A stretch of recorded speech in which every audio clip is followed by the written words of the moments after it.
welcome to Conversations with Reverend G. I am Reverend Grenetta Mason, aka Reverend G, and I'm here every Monday day live at 8 p.m. with WEMS Radio.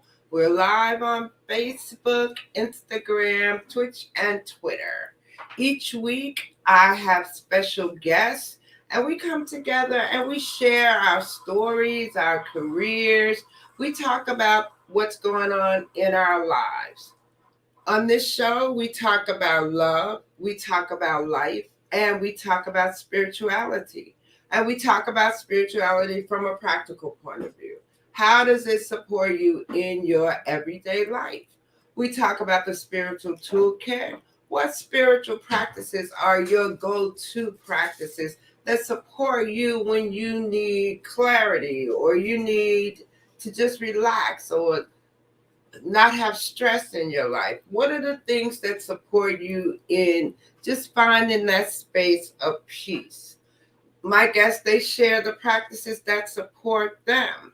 And we talk about how we are all getting through these times. And it's been some time. I was thinking today and I was like, wow, it's 2023. I don't remember 2022 so much. There was just so much going on of 2021. And then all of a sudden 2022 it's December already and I just can't believe it. And I was like, this is the last show of the year. And so I'm excited that I was able to come to you each week and share with you resources, techniques, people just giving you great insights in how you can live your best life. So my goal is to support you in accessing the joy that is available to all of us and living your best life with grace and ease. I'm every day posting affirmations on Facebook as Reverend Grenetta Mason and on Instagram as Rev Grenetta. Check them out and use them to support you throughout the day. So tonight, I'm excited because I have a special guest, Jocelyn Smith Foster. Jocelyn is an educator and she's currently a principal in Cleveland, Ohio. So I'm excited to have her here to share with us the things that she's been doing lately and just to support you and us in finding ways to live our best life. Jocelyn. Hey, good evening. Good evening. I'm excited to have you on the show. I guess I was saying, let me see, sometimes I like give a lot of different titles for people and things for people, but I know that you're passionate about education.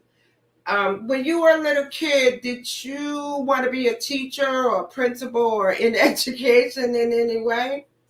No, actually I didn't. So my mom was a teacher and an educator, a principal, and all kinds of things in education. And I looked at, her life and like the stress that she was under, and I was just like, wow. Um, I never want to live that life. I'm like, you come home stressed every day. Mm, And some days, my mom was so stressed. It was just mm, like she didn't want to, she needed time to decompress. And as a mm. kid, I really never understood that, but I just was like, I just knew I never wanted to go through it. Right. Um, so I was like, I'm going to Understood. be an accountant and I'm going to make a lot of money. Mm. Yeah, I was that was looking at that. that was my And thought I process. know, it was like, as I was looking at your resume just today, I saw that. I was like, wow. So that's why I was like curious about you went from accountant. So give us a little history on how you got from wanting to be an accountant to now following in your mom's footsteps, right? In a sense, in being a principal and in education. So I was I don't know. I guess you could say I was kind of like a job nomad for a long time. I worked as a financial analyst for a mutual fund company, and then I worked as an accountant for the Ohio Presbyterian Retirement Services, and they fired me. Mm. And I should have known then, like, I should have known then, like, accounting probably isn't for me. Uh, Mm. but I didn't. I was like, I'm going to stay the course. But I did substitute teach for a while in Columbus City schools, and I really enjoyed it, except for the time that I had to substitute in kindergarten. Little kids are just not my jam. They are just like they're just everywhere. It's like everywhere. Like they're just busy and have a lot of energy, and it Mm. was just like, oh my gosh, like I can't, like I can't deal. And Mm. they require a lot of patience, and I was just like, oh Lord, these little ones are just too much. And then I went to grad school, and in grad school I still did more things that were along the lines of youth development, but still I guess wasn't seeing the path that the Lord was setting me on. Mm. It was like I just kind of kept ignoring it, and I was Mhm. like, okay. And so when I finished grad school, I was like, okay, I'm gonna. I just came home one day. I had like secretly bought a plane ticket while I was at school one day, and I came Mm. home and I told my mom. I said, "Hey, mom," I said, "So I bought a one-way ticket to New York, and I applied for two jobs, and I have an interview for both of them, um, and I got to leave." And my mom was like, "Hold on a minute, like, wait, like, stop the presses. This is not a good plan. This is Right. the opposite of a good plan. Like, you need Mm. to at least buy a round trip ticket." And I Mm. was like, no, like I'm just gonna step out on faith. I'm gonna see if this works. Mm. And I came with a garment bag and a suitcase, and that was all I had when I moved to New York. And it was nice to have family, who were there to support my dreams, because I always wanted to live in New York. My uncle Kevin was the first person to introduce me to the New York life and what it was like, and I was just like this is my dream. And so I interviewed, and had about a week and a half of anxiety trying to figure out if I was going to get this job, and they hired me. Mm. um and it was just like, oof, like it was kind of rough because I was still doing accounting and financial analyst, Mhm. and but I was able to do it in a charter school, so at least I was around education and kids. Mm. So Okay. I was still kind of serving, in the capacity of, you know being able to support education. And Mhm. Mhm. uh I think the turning point for me was when I joined the co-founding staff of Democracy Prep, which, as you know, has grown into a really large charter school organization, both in New York and in Mhm. other places in the United States. Mhm. And it was there where I was able to do both, the accounting, but I was also able to be with kids and to teach kids and mentor kids. And I was like, I really have to do something different. And Mhm. so I applied for citizen schools, which kind of gives you the opportunity to do both, you know, Mhm. like a daytime job, and then you teach like the last period of the day in a school, and then you do the after school program. And that was kind of the turning point, where I was able to pivot into education. Mm. And Okay. from there, I joined Teach for America, and they shipped me to rural Louisiana, Oh, wow. So which when you was do a teach for America, you don't have a choice. They tell you, they just pick a place for you to go, or so you kind of pick your top three areas where you'd like to okay. go. And Hmm. my areas were Louisiana.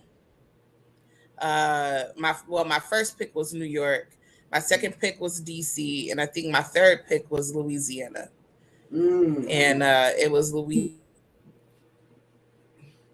There was something for you in Louisiana, I guess. You know, 'cause think about it. You came from Ohio. Like, think the what were the biggest transition for you coming from Ohio to New York and then New York to Louisiana? it was so coming going from Ohio to New York, it was like, what am I gonna do without a car? Mm. Oh, okay. I'm like, all this walking everywhere and then like trying to figure out, it was before we had real GPS systems on our Mm. phones that tell us Mhm. where to go and turn left here and turn right here, and Mhm. like trying to navigate the city.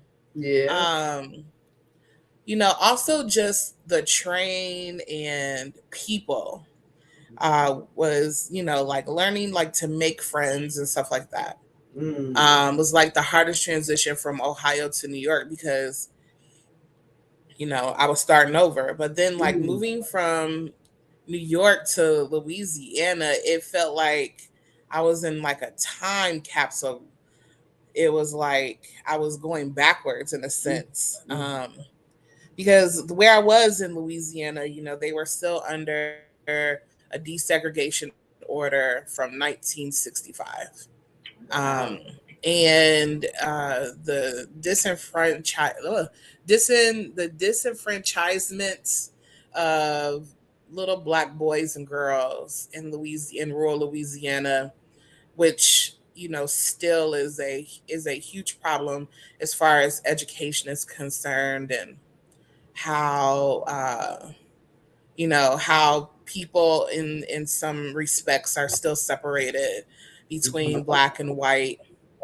um and like experiencing what I would consider to be extreme racism, Mm. like coming from New York where people are just friendly, like you could talk to anybody from any culture, Mm. any cultural background, and Mhm. you learn so much. Like I learned so much about my culture and about myself and about my Mhm. heritage when I lived in New York. And then to go to Louisiana where it was just like, oh, I have to identify as black again. Mm. That was Right. Yeah, I understand. like, oh Yeah. yeah, I'm a black woman. Mm. That was difficult. Mhm. Where in New York, I was just me, like I was just Jocelyn, and Mhm. and And all then kind of I people. didn't It's have to. interesting. You called it. Excuse me. You called it friendly New York. You said and everybody was friendly. That made me smile, right? Because people generally say the New Yorkers they aren't friendly. They're just on the move, right? But I understand what you're saying in the sense of how different cultures mix, like everybody, it's not that whole thing. You don't have to identify as one thing, you can mix with all the different cultures. And it does cause you, like you said, you learn so much more about your own culture also. uh, Being in New York around all the different cultures and all the different I would say options and opportunities, right? To be with different Yeah, people. So that going back to the black and white in the South must have been like it's like clearly black and white, right? right. And then like you can't talk about certain things, like like why do all the white people send their kids to this one private school in this community, and how come none of them send their kids to the public school, and why don't they support the school financially? And And you so, know. it comes to mind. It's still like that. And I'm not surprised or shocked that we're still living that way in certain places, right? And I wonder how many though, because we could just turn. I wouldn't know or even think about that, unless you were talking to me about it and saying, "Oh, Ganetta, do you realize that how in rural Louisiana how the education is for little black people?" And that makes me just think how widespread that is. And you know what I think about? You think about you were in rural Louisiana, now you're in Cleveland, right? Yes. Which And the differences, you know what I'm saying, going from there, or the similarities, what are the differences or the similarities being rural and being in the big city? But it's we jumped to where she's a principal now, right? yeah. there's still a level of there's still a level of what I would consider to be inequities in education. I would say just inequities, period. In education. It's there's still a level of racism. It's just wrapped up in a different package. Like it's just seen very differently. But I think like living in Cleveland, like coming from New Orleans, what I did appreciate, uh, like going from like East Baton Rouge, in the rural to going and living in New Orleans, the the energy of the city is very different. New Orleans is a lot more inclusive. New Orleans, shows a very different culture. They have, they just show individuals in a very different way, in a very different light. And I appreciated the culture because I did learn a lot about like the Creole culture. I learned a lot about about being a better teacher and a better educator, and getting really granular about what it takes for a child to master standards, and what it takes for a child to be successful, and what it means for you to only focus on what you can do with a child for the 8.5 or 7.5 hours that you have them in the day, and how powerful that can be when you focus on that. And I think where I'm at now is that I wish teachers would focus less on what kids aren't doing and focus more on what kids can do, and how kids can become better, and how kids can be successful. Like the success of a child is literally determined by the teacher that is in front of them, and how the teacher teaches the lesson, and how the teacher remediates or spiral standards, but more than anything, it's the teacher that's in front of them. Teachers are literally the thing that gets kids moving. Like kids don't sit in my office and I don't teach them lessons. Like the lessons come from the teachers. And I appreciate, like, when I worked for KIP in New Orleans, like teachers were invested, truly invested in the success of kids, and to do whatever it took between the hours that the student got there and the hours that the student went home, and even sometimes after that, to ensure the success of kids. I really truly worked with some amazing educators when I lived in New Orleans, and to look at their commitment to kids, as I just have not seen that level of commitment since moving to Cleveland, and I wish that I could. You know what it brought to mind? education, everything was turned upside down, right? And what's the sense of what are teachers feeling these days, even those dedicated ones? Because you see how so many of them teachers are retiring or not teaching. What do you see happening in your area around that? The impact of COVID on teacher commitment or the number of teachers available? So there is the shortage is real. Mm-hmm. Excuse me. The shortage is very real and should be taken seriously. People are not entering the field of education, I could say, for many reasons. Um, the scrutiny of education, I think, is one thing to consider. I think like educators are um, the way that the public views them.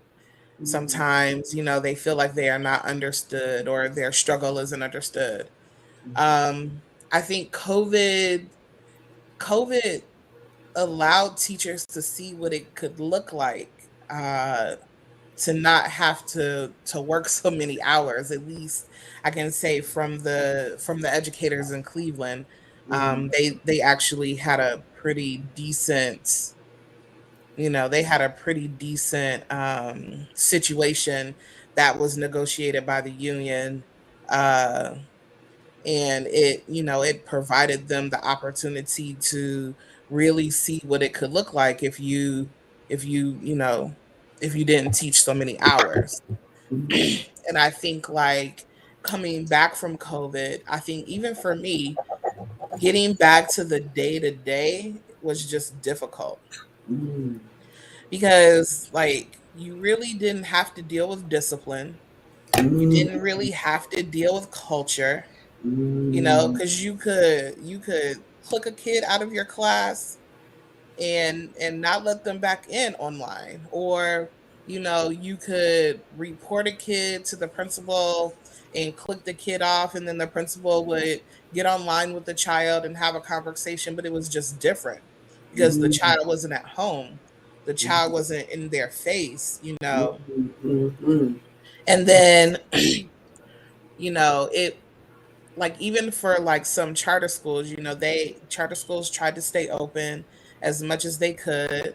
They uh did. but that even came with difficulties as well, because people became sick, and a lot Mm-hmm. of people, were very cautious. Some of them were very scared. Mm-hmm. There were more educators that I think a lot of people realized that actually lost their life to Mm-hmm. COVID, Mm-hmm. and that made people, that really made people open their eyes, about their mortality or about their health. It made them think about, like, is there something else out there for me to do? I Mm-hmm. know people that I have taught with that have left the profession of education and have decided to do different things Mm-hmm. because they just wanted more of their time back, or they wanted to be able to focus on another part of education that brought them joy or that brought them satisfaction, job satisfaction, Mm-hmm. or that really ignited their passion. Like, I have a friend who has opened her own consulting business, and her whole focus is on equity, and Mm-hmm. going into schools and doing professional development around equity and about why equity matters and how equity can look in a classroom. Because there are lots of schools and school districts who are not doing equity well Mm-hmm. and really do need that consulting or that outside voice or that outside eye to come in and say, here are some things that I see that you could be doing differently, and here are some ways that we can work together to resolve it. I have Mm-hmm. other, friends who have decided to work for, different education companies like Lexia, or, Mm-hmm. selling software. Mhm. and doing professional development, around using the softwares and stuff like that. Mhm. And so, and they're getting the opportunity to do things that they've never imagined, like Mm. travel, you know, Yeah. travel the world and, being able to tie it to your job and interact with people around the country. Mhm. For some people that's a dream job, and Mhm. when you're in education and you're teaching, you're just in your classroom, you're in this island and you're Mhm. by yourself. And it's also just a great way for them to broaden their impact on Mm. teachers and on Mm. students Mhm. without being a school leader. So Mhm. It's interesting when you say that, because I think about what comes to mind for me is like, okay, there was the way the education was pre-COVID, then there's COVID, then there's now. And what is being done about the transition, because people say, oh, we're going to get back, but as you're saying, getting back isn't it, right? What's the right. new blend? What's the new mix? What are they talking about in education around this new mix? We even talk about that in the workplace. People don't want to go back to work either, right? Because they don't, Hmm. and they realize they could do this job from home, and we did it very well, right? So now to say everybody just come back to work, it's like, there has to be some blend. So what are they? How do you think? Do you have any ideas of it? How you think that this shift can make the school systems better? Are you working on it on that level now? Because you aren't teaching the kids, right? You're looking at more administrative policies. Well, as a principal, I ooh, that's more than a notion. I'm trying to think like okay, I'm trying to think about where to start. Okay. So we came back from the pandemic, and we talked about like all this change that was going to take place. Mm-hmm. And then it was more like business as usual. Mm-hmm. And Mm-hmm. and then kids kids were different, but Mm-hmm. teachers and quite frankly administrators were the same. And trying to shift to address like the behaviors of the kids, like educators just weren't doing it well. And I have to say, like, including myself, just what is going on with these kids? But the reality Mm-hmm. is like kids had they had such flexibility that they had not been able to have, for a long time. Mm-hmm. And then when they came back to school, it was just like, oh my gosh, like I have to be within these confines again. And I've been at home, like not being in school. And kids weren't, when kids are not around their peers, they aren't growing socially, they aren't maturing, as Mm-hmm. they would, being amongst their peers. Mm-hmm. So that transition didn't happen well. And then, like having like this mindset of like, okay, like we're saying we're going to do all these things, but then we're really just going back to business as usual. Um, so I think like from my standpoint, from my leadership is like, where do where do I start as a school leader Mm-hmm. to support the social and emotional aspect of my staff? Because I have to start there first. Yeah. Mm-hmm. Because in order for them to be able to serve kids, they have to be their best self. Yeah. And so some of the things that we're doing is like COVID brought on a lot of trauma for kids. Mhm. Mhm. Like we don't know what a lot of kids went through, and we do, but we know what some kids went through. There are a Right. lot of kids that we don't know what they went through. There were Mhm. a lot of kids who lost a lot of family members, like Mm, mhm. just either killed or they Mm. passed away due to COVID or Right. pneumonia. Mhm. Um, and then we have to think about, like, the mindsets of teachers, right? Mhm. And think about, like, okay, so how how do I, as an administrator, Mhm. support teachers in being able to support kids drop like trauma, and at Mhm. the same time be able to effectively teach them. Mm. And that's a lot. That's a lot Yeah. to do, Yeah. Yeah. when you only have like this very small chunk of time to do your best. Mm. And then, so along with the teacher shortage, what a lot of people don't realize is that there's also a substitute shortage. Mm. So when teachers are absent, we aren't really getting the substitute teachers at our building, which means, teachers are having to take extra kids sometimes. Administrators are not only, leading schools, but also having to teach in the classroom to ensure that kids are covered. And you do want them to be able to do things that are constructive. Mhm.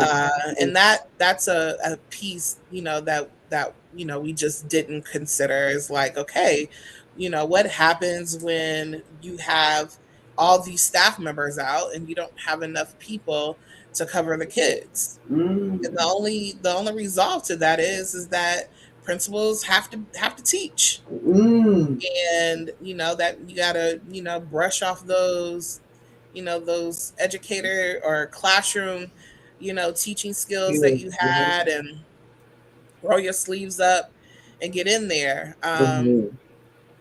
So thinking about the most highest leverage strategies that Mhm. you could come up with to close gaps to support Mm. teachers, Yeah, that's a uh, word right there. and then to support families. Mhm. And supporting families is also a huge it's huge. It's an incredible need to support families. I think about the parents that need a lot of support because it was just like for them also the shift must have it was crazy, right? So Oh man. yeah. Mhm. So when you think about like the beginning of the pandemic, Mhm. people, like when people were talking about the technology divide, like the technology divide was real. Mhm. People were thinking, if parents know how to work a cell phone, then they know how to work a computer. Mhm. No, they're on the line. Right. Right. Like a person can talk into a phone and send a text message. Right. You can't just talk into a computer and log into it. Right. I learned that people, like, depending on the community that you're in, Mhm. for specifically my community, a Mhm. lot of my parents work jobs like GM and the Mhm. steel factory. Like Mm. those jobs are still very, very well. Uh-huh. And I mean, like, still very, still really popular in the area where I live. Mhm. And they didn't understand that you have to press shift to make a capital letter. Yeah. You Wow. know, Right. like that Those. Right. that like Yeah. that was mind blowing. So I'm Mhm. like, okay, I, I have to open up my school to parents so I can teach them how to log their kids into the computer.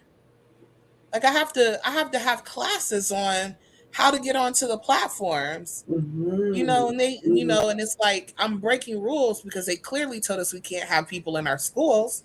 Right. But what's most important? How getting making sure that the kids can get onto the laptops, Mm. or not opening my school to parents. I Mm. chose making sure that kids could be educated, which meant that Mhm. I had to there are some rules that I had to break. Just to get them. Wow. Yeah. And so now we're kind of in this where people are getting more comfortable with doing things on the computer. They're getting more comfortable about logging into Zoom um, and doing virtual meetings instead of coming into the school. We're getting to the place where even teachers are getting more comfortable with technology, getting more comfortable with doing electronic lessons versus doing paper and pencil lessons. Mhm. But it took a while. It took a while to get to that point, and the pandemic kind of thrust us into this, you Mhm. know, Mhm. and it didn't consider like families, but also if you have a seasoned staff that have been used to doing things a certain way, that Mhm. also required an incredible amount of training for them as well. So many layers and so many levels to it, and the impact on, as you said, the staff, making sure they were well taken care of to take care of the kids. And then on each level, there's just so many things to think about. And I could see as the principal, you have to like break it all the way down to ensure that the kids are safe. And then when they go home, right? So it's just so much to it. As we think about, I was thinking about 2022, Hmm. um, and as I had said, I think that it just seems like a blur almost, right? 2022, because it just went so fast, and here we are now at 2023. But as I reflect back, we're still recovering from the 2 years before. And I feel that also with the uncertainty still around COVID, people are still getting sick. Now we got the triple, and it's just so many things going on. How are we all saying, right? Right. I talk about mental health all the time, and I always want to say, like, and I always say in Black and Brown communities, we don't want to talk about it, but it's real, right? We need to get some help, right? Hmm. Talk about it, go get help so that we can see our way through, because we all on the line. Either one of us could tip to the other side at any moment, right? Right. Given the level of stress, given how we deal with it. So I talk about the spiritual toolkit, and I talk about spiritual practices from that perspective. Like, what do you have? And I found that as I've done a lot of shows and talked to different people, even creative expression, is a way to support us just getting through. And we've had to, like, I mean, really lean in. I've had so many deaths and so much uncertainty. And so I have myself, I've had to lean into everything I know, all the Hmm. practices to support me. Um, let's shift and talk about your spiritual journey.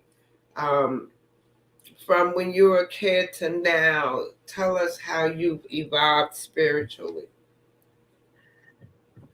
Well, I've always my mom and dad have always ensured that I've gone to church Mm-hmm. and that I have been an active member of the church. My parents have also ensured that I understand what it means to be a servant Mm-hmm. and servant leadership.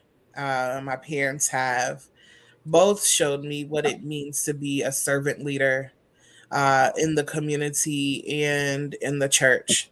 So from a young age, I sang in the choir and belonged to the youth organization at church and have gone to youth conferences, dealing with church and stuff like that. And so that has always been a huge part of my life and continues to be a huge part of my life.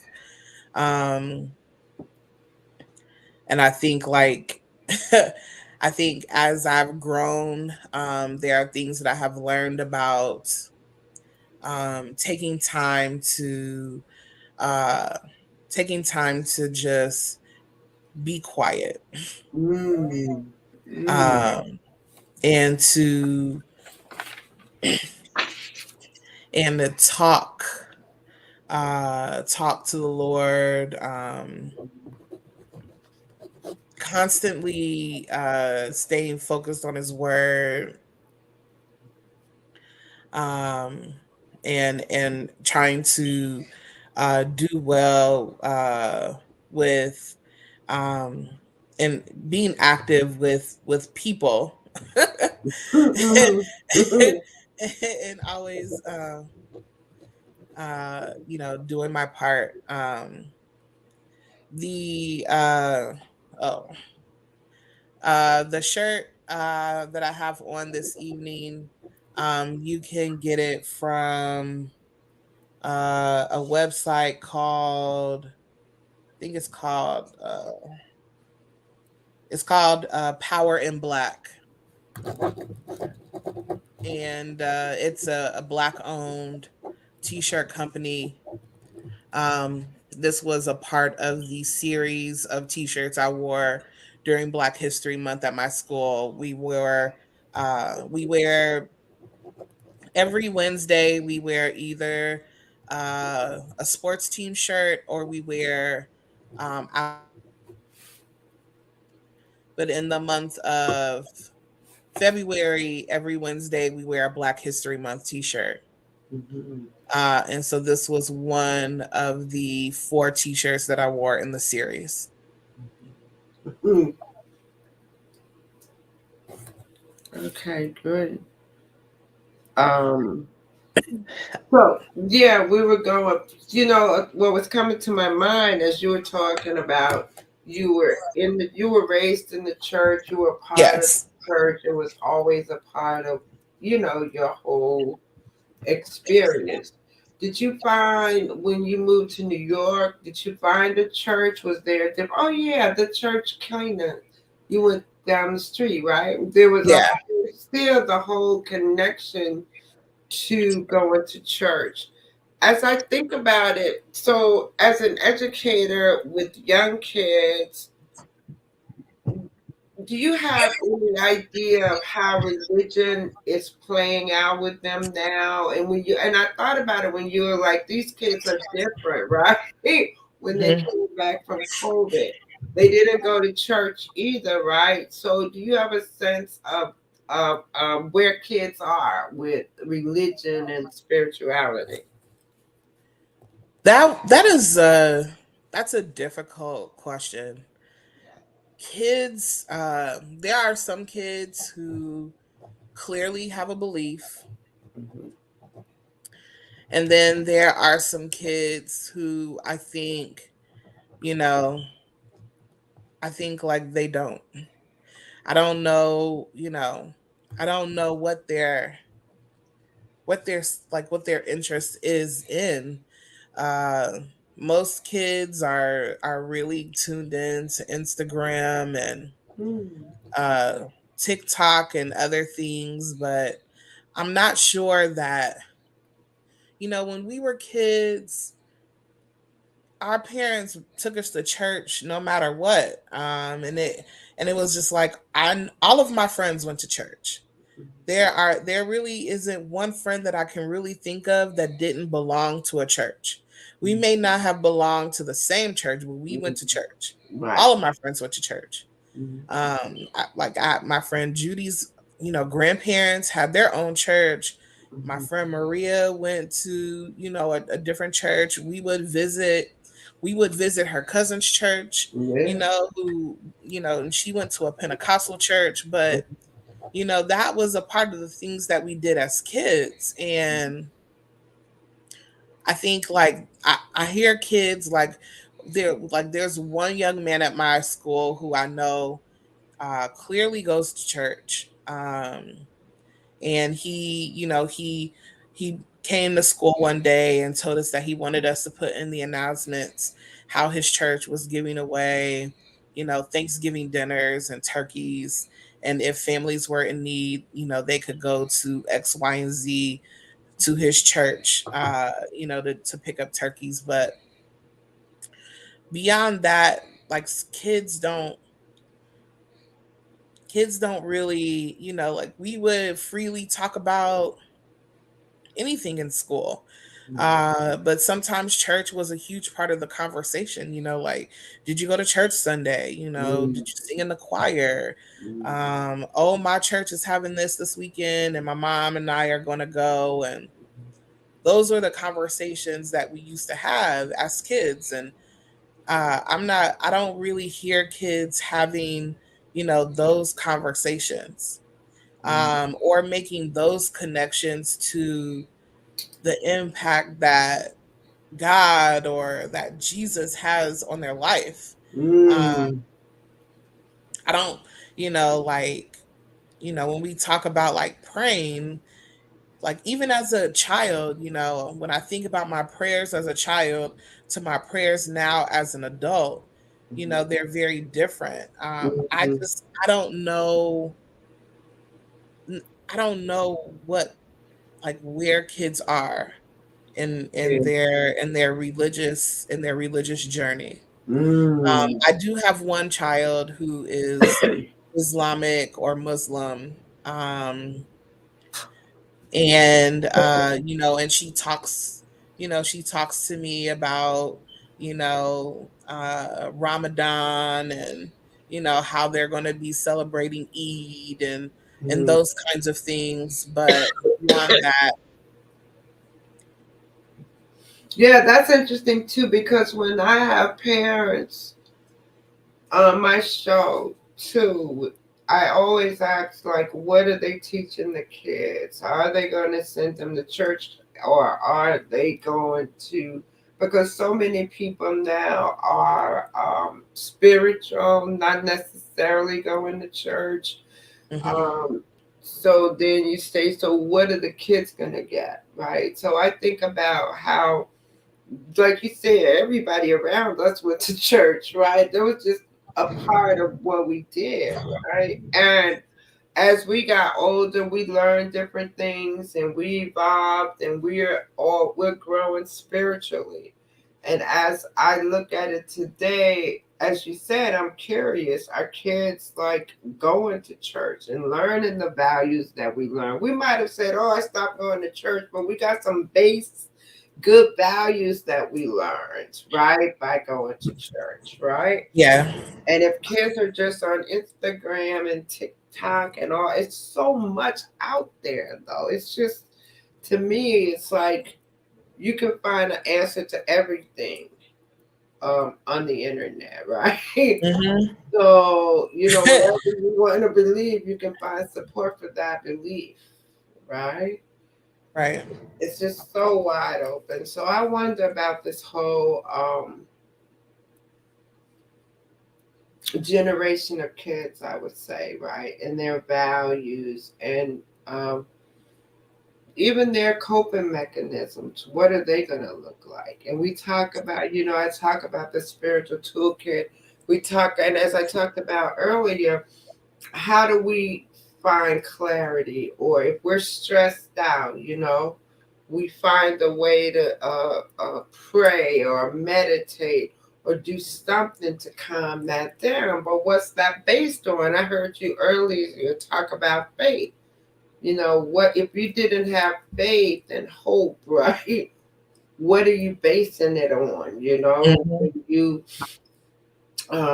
are stressed out or you're looking for something, what is it? Because not everything is always looking great, but we feel like, oh, tomorrow's another day, there's hope, there's faith, there's something new will change. I wonder about that with these kids. That's something I'm very curious about, and we talk about our spiritual practices. I talk about the spiritual toolkit. Well, what are your top three practices, Jocelyn, that are your go-to practices for you in your kit, your spiritual toolkit? So, I follow on the Bible app, Mm. Mm-hmm. and I do devotional um, pretty much every morning. I read the scripture of the day, and the I listen to the brief talk of the day, and then try to read the devotional that they post online and the prayer. Mm-hmm. I pray Mm-hmm. every day. I pray every day that I go to work. Sometimes I just pray that. Um, Sometimes I just pray that that the Lord just let me make it through the day. It's it's about being present. Like, Lord, just let me just make it through the day, right? Yes. Wow. And Um, then I listen. Sometimes I just like sometimes in my office, I'll just close the door and take about 5 or 10 minutes and just be. mm, And sometimes, that could be looking at positive affirmations or, um, well, I mean, I know like we're talking about like religion, but I recently purchased a book called Onward. onward. What is it? And it's kind of like a social emotional book, but it provides you with like tools and different things that you can do uh, as far as like supporting your mental health. And Mm-hmm. it's a book and they have a workbook. I purchased both, Mm-hmm. and for my assistant principal, and from time to time, at least once a month, I have the staff complete an activity in the book. Mm-hmm. But like thinking about like things like that, reading scripture, and sometimes listening to gospel music. I think like it just kind of determines the day and the mood. Mm-hmm. How I wake up in the morning, or you know how I like went to bed the night before. I don't know. It just kind of depends. Um, but I Where? surely think people have to. I feel like people have to have something.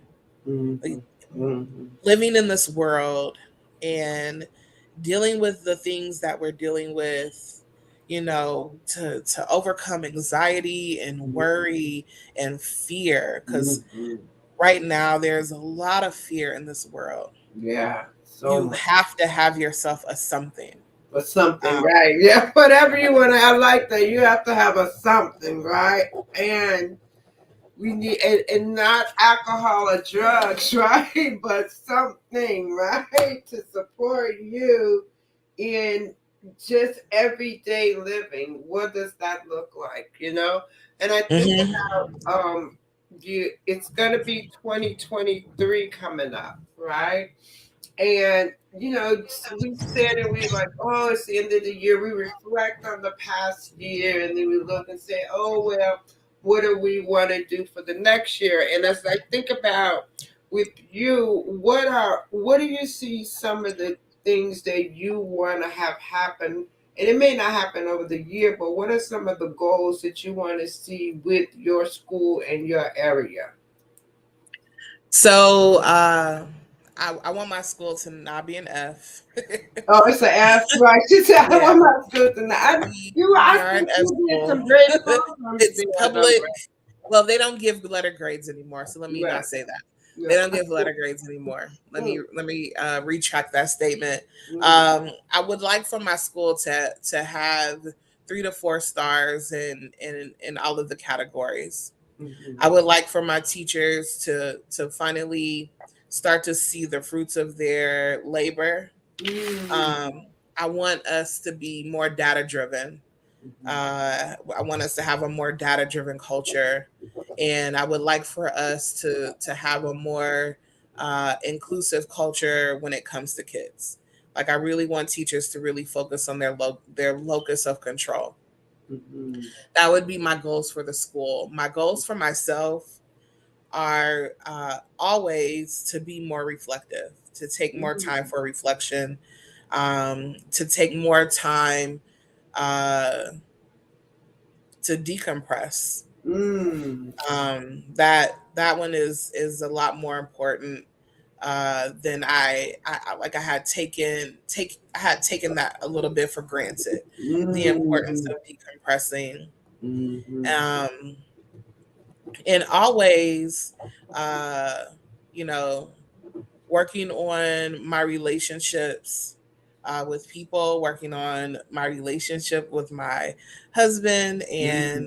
and figuring out ways that he and I, can continue to work and be closer, and work together, are all always goals. And when we're as the years go by, figuring out ways that we can just do things a little differently, thinking about how we can become more financially stronger, Mm-hmm. and things that we can do for our family, Mm-hmm. That's good. and increase our faith, together as husband Mm-hmm. and wife. Mm-hmm.